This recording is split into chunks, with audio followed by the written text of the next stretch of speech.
Hi, my name's Dane Hughes, Fitness Manager at Surge Health and Fitness.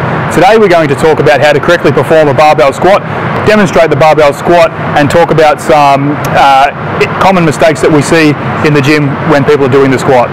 Okay, so first off, I just want to show you how to do it correctly, and then we'll talk about the common mistakes that we see. Okay, firstly you want to make sure that your fingers are on the two strips that are on the Olympic bar there, middle fingers. Walk underneath the bar itself, placing the center of the bar on the trapezius. Okay, walking straight back. Don't walk back too far, especially with the heavier weights, because you could fall back. And then from there, once you're planted in positions nice and set, and your toes are pointing forward and your knees are tracking straight, breathe in on the way down, and then breathe out on the way up. That's it. And be careful not to lock the knee joint at the top of the movement as well. Keep your knees nice and soft, arch your back, lead with your bum, and then breathe out.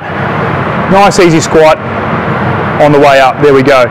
Okay, once you've performed your set, usually around 10 to 12 reps, walk it nicely in back to the rack, and then place it down easily like that. Some of the common mistakes that we see when people perform the squat in the gym is that their knees are always forward of their toes, which you don't want to do.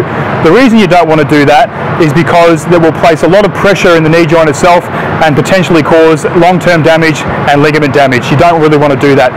Other things that we see are people loading up the barbell itself with too much weight and not actually pushing up with the desired muscles, which are the quadriceps, hamstrings, and glutes. Okay, it's a compound movement. It's a developer of like I said, the quadricep, the hamstring, and the glute. All four muscles of the quadricep are used, hamstrings and glute. It really develops those areas. Like I said, it's a compound movement. It releases a lot of growth hormone when you do it, and it's an arduous exercise, which means that it's very stressful on the whole body's resources. So once a week, generally speaking, for squats. It's also a really good high rep exercise if you really want to tone your legs up and get some endurance into your legs. So you could do 20 rep sets 3 times through. If you really want to develop and grow the muscle itself for bodybuilding per se, you might lower your reps to 10, 8, 6 and progressively get heavier each set. Other mistakes that we see is when you're going down, like I said, leaning the knees too far forward, and then also rounding the back out, and then trying to lift up with your back and not the leg.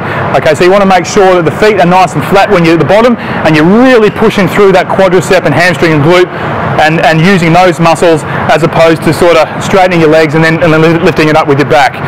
Other things that we see are people getting all the way down too low with a lot of weight on, which also places a lot of stress on the ligaments, and you really don't want to do that, because basically the ligaments have to do all the work from this point and push that heavy weight up. So really all you want to do is go down to 90 degrees, quads and hamstrings and glute, and push up with those.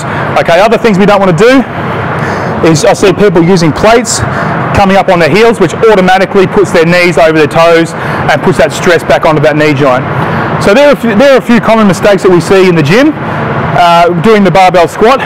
If you have any further questions about how to perform the squat properly and how to incorporate it into your workout program, don't hesitate to ask either myself or any of the friendly personal trainers in Surge Health and Fitness. Thank you. Have a nice day.